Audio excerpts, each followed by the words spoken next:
नमस्कार दोस्तों। अब हम स्टडी करेंगे ट्रेडमार्क रूल 2017। इसमें एक एक रूल को हम अलग अलग हमें ट्रेडमार्क रूल 2017 पर फुल कमांड हो जाए और हम आगे किसी भी तरह का ट्रेडमार्क से रिलेटेड प्रॉब्लम्स हो तो उसे हम फेस कर सकें।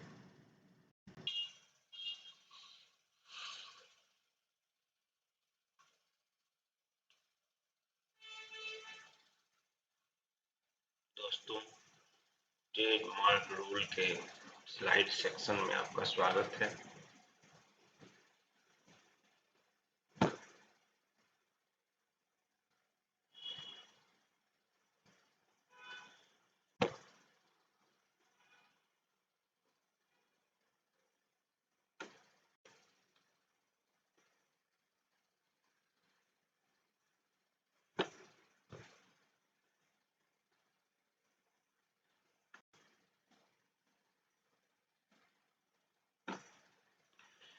वर्ष एसोसिएट में आपका स्वागत है। वर्ष एसोसिएट 2005 से आपकी सेवा में है।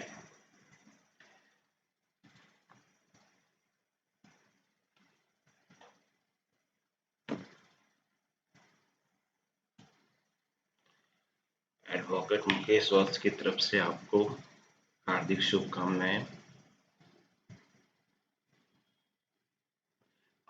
Trademark rule 2017। There are 158 rules under trademark rule 2017। Total 158 rules हैं जो हम वन बाय वन करके उसका स्टडी करेंगे और उसे समझने की कोशिश करेंगे। अगर हम इसके रूल्स को अच्छी तरह से समझ लिए तो ट्रेडमार्क के सारे प्रोसेस को, चाहे वो रजिस्ट्रेशन का प्रोसेस हो, चाहे वो रिप्लाई का प्रोसेस हो, हम अच्छी तरह से कर सकते हैं और अपने क्लाइंट के बिहाफ में हम उन्हें अच्छी सेवा दे पाएंगे। दोस्तों, ट्रेडमार्क रूल्स टोटल 8 चैप्टर्स में डिवाइडेड है। टोटल 8 चैप्टर और 158 रूल्स।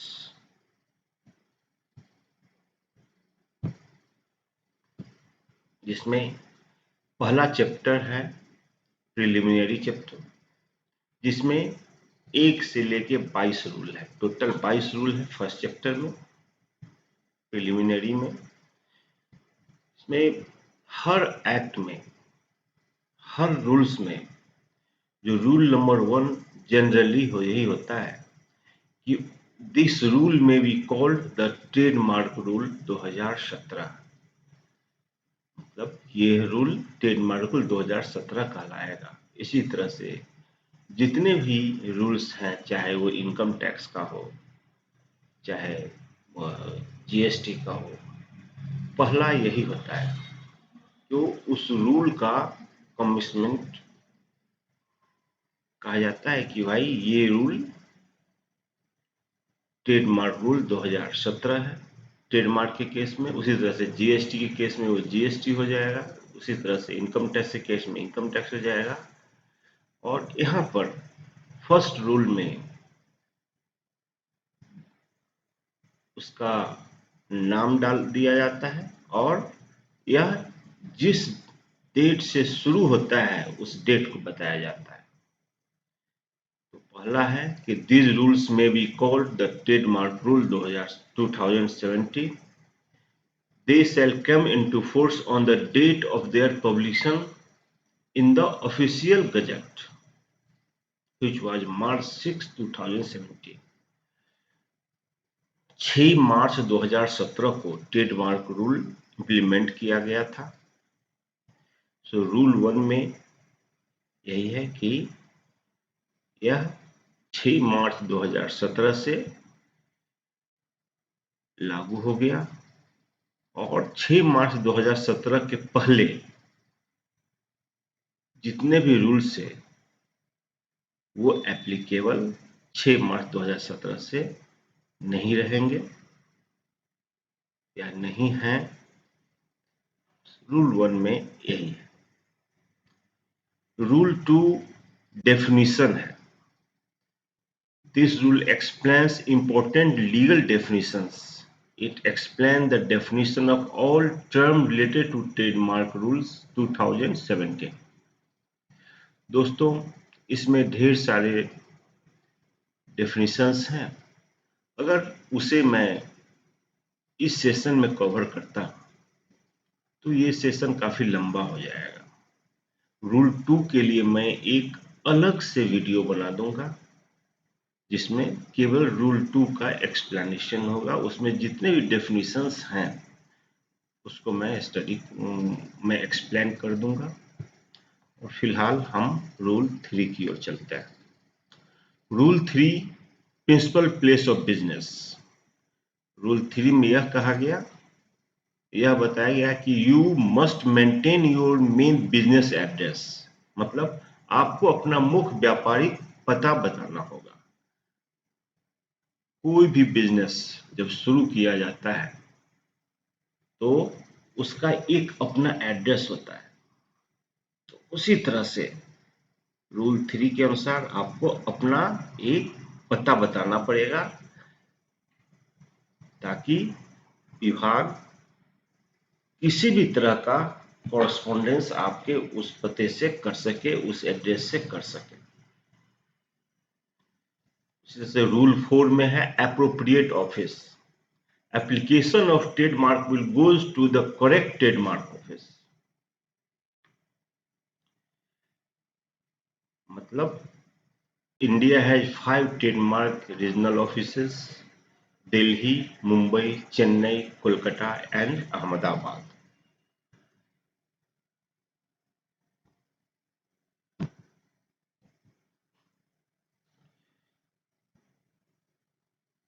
तो हम जब भी कोई ट्रेडमार्क का अप्लाई करते हैं तो इन 5 ऑफिसेज में से कोई एक ऑफिस हमें चुनना होता है। और ये ऐसे ही हम नहीं चुन लेंगे, उसके लिए भी कुछ रूल्स है। यू मे बिजनेस लोकेशन, आपके उस लोकेशन के नियरेस्ट जो भी शहर है, जो ऑफिसेज है, वही आपको चुनना होगा।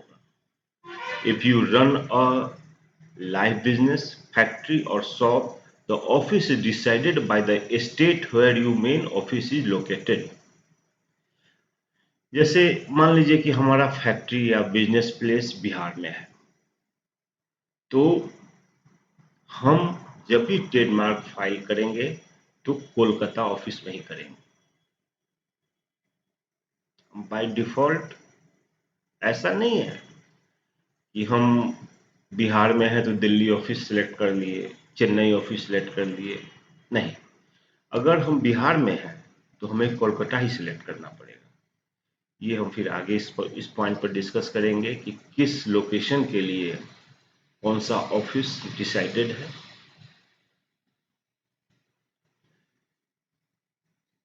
मान लीजिए कि हम ज्वाइंट एप्लीकेशन फाइल करते हैं। If 2 or more partners apply together and live in different state, the address of the partner whose name is written first on the application form decided the office. मान लेते हैं कि 2 व्यक्ति मिलकर के trademark के लिए अप्लाई कर रहे हैं, मिस्टर एक्स और mister Y. Mister X Bihar में रह रहे हैं, इनका रेसिडेंस बिहार है, और मिस्टर वाई जिनका रेसिडेंस उत्तर प्रदेश है। तो इस केस में जो भी फर्स्ट पर्सन होंगे, मान लेते हैं कि मिस्टर एक्स फर्स्ट पर्सन है और वो बिहार में रह रहे हैं, तो उनका ऑफिस कोलकाता होगा। जो फर्स्ट पर्सन है उसके घर, उनके रेसिडेंस के नियरेस्ट जो रीजनल ऑफिस है वहीं हमें अप्लाई करना होगा। your home address. If you don't have any active business yet but want to block a brand name as an individual, the office is decided by your home residential address in India. मतलब अगर हमारे पास कोई active business place नहीं है, business address नहीं है, तो जो हमारा रेसिडेंशियल एड्रेस होगा उसके अनुसार हम अपना ऑफिस सिलेक्ट कर पाएंगे। फॉर फॉरेनर, मान लेते हैं कि कोई ऐसा फॉरेनर वो इंडिया में ट्रेडमार्क के लिए अप्लाई कर रहे हैं, उनका अपना कोई एड्रेस नहीं है। ये तो नेचुरल है कि वो इंडिया में कोई ट्रेडमार्क एजेंट या ट्रेडमार्क अटॉर्नी उसके थ्रू अपना ट्रेडमार्क फाइल करेगा रजिस्ट्रेशन के लिए, तो उस अटॉर्नी या ट्रेडमार्क एजेंट के ऑफिस का एड्रेस ही डिसाइड करेगा कि उसका रीजनल ऑफिस कौन सा होगा। मान लीजिए कि if a US company had a lawyer based in Delhi, the application goes to the Delhi office.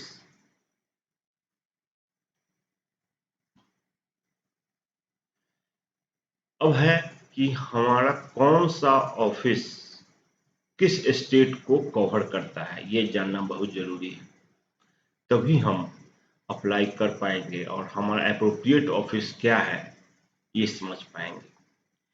Delhi office covers Delhi, Haryana, Punjab, Himachal Pradesh, Jammu and Kashmir, Ladakh, Rajasthan, Uttar Pradesh and Uttarakhand. And Mumbai office, it covers Maharashtra, Madhya Pradesh, Chhattisgarh and Goa. Chennai office covers Karnataka, Tamil Nadu, Kerala, Andhra Pradesh, Telangana, Pondicherry and Lakshadweep. Kolkata office covers West Bengal, Bihar, Jharkhand, Odisha and all northeastern states, Assam, Sikkim, etc. And Ahmedabad office covers Gujarat, Daman and Diu and Dadra and Nagar Haveli. तो अब हमें इस बात को ध्यान में रखना होगा कि हम जिस स्टेट में रहते हैं उस स्टेट के लिए जो ऑफिस डिसाइड किया गया है वही हम एप्रोप्रिएट ऑफिस चुन सकते हैं ट्रेडमार्क के रजिस्ट्रेशन या किसी तरह के रिप्लाई के लिए। दोस्तों, ये था रूल 4। अब रूल 5। रूल 5 में ये कहा गया, ये रूल बनाया गया कि ज्यूरिडिक्शन डज नॉट चेंज। मतलब कि यहाँ पर अगर हमने एक बार कोई रीजनल ऑफिस या आरओ सिलेक्ट कर लिया तो वो कभी चेंज नहीं होगा, मतलब वो हमारा लॉक हो जाता है। रूल 5 को लॉकिंग ऑफ ज्यूरिडिक्शन भी कहा जाता है कि एक बार में हमने जो भी रीजनल ऑफिस सिलेक्ट कर लिया उसके बाद से हम अपना सारा कॉरेस्पॉन्डेंस उसी से करेंगे, वो किसी भी हालत में चेंज नहीं होगा। जैसे एक एग्जांपल लेते हैं, once I select my RO in Kolkata or any other place, then we cannot change it in future even if my own address will change to any other state. Suppose कीजिए कि मेरा head office Patna में है, हमने trademark के लिए apply किया Kolkata office से। मैंने कोलकाता में अप्लाई कर दिया, सारा प्रोसेस हो गया। उसके बाद किसी कारण से हम अपनी ऑफिस को यहां से शिफ्ट कर लिए दिल्ली ऑफिस। अब इसके बाद अगर हमें किसी भी तरह का कॉरेस्पॉन्डेंस करना होगा तो हम कलकत्ता ऑफिस में ही कर सकते हैं। हम अपना ज्यूरिडिक्शन चेंज करके दिल्ली नहीं ले जा सकते। यही हमारा रूल 5 कहता है कि आपका रीजनल ऑफिस एक बार सिलेक्ट हो जाने के बाद वो लॉक हो जाता है। एक एग्जांपल है, imagine a startup based in Bangalore files a trademark application under rule 4। The Chennai registry is designated as the appropriate office. 6 months later, the startup expands and relocated its headquarters to Delhi. अब यहाँ under Rule 5, despite the business now being physically located in Delhi, the trademark application must continue to be processed by the Chennai registry. Any future opposition, hearing, or legal responses regarding this specific application must be managed through Chennai. तो एक बार अगर jurisdiction हमने डाल दिया तो फिर वो change नहीं होगा। अब इस वीडियो में इतना ही। नमस्कार।